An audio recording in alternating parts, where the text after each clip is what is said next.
در دلم زد در غریبی گشتنم، در دلم زد کوچه کوچه گشتنم، در دلم زد در دیگر شهر گشتنم.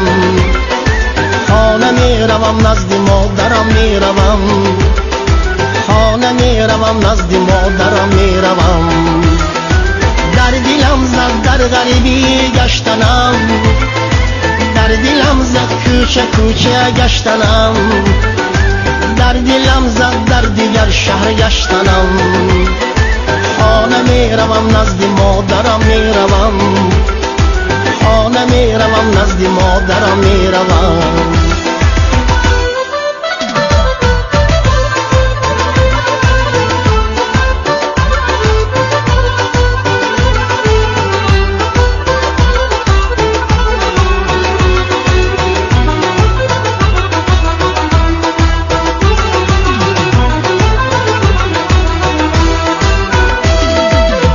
گذشت و ماه گذشت و سال گذشت، عمر من در این غریبی ها گذشت.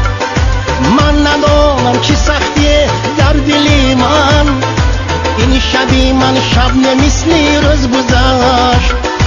در دلم زد در غریبی گشتنم، در دلم زد کوچه کوچه گشتنم، در دلم زد در دیگر شهر گشتنم. خانه می روم نزد مادرم می روم، خانه می روم نزد مادرم می روم.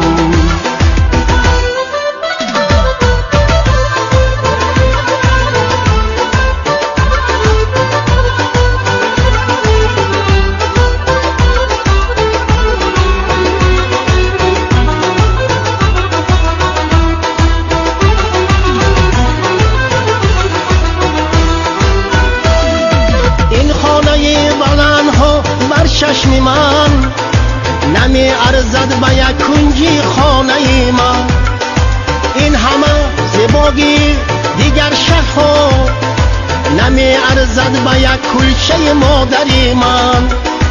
خود به خود حوریم آید هر زمان، زنده باشد مادران. خانه می روم این سحر خیزم ز خواب، طاقتم تا گشته من پرشتاب. در دلم زد در غریبی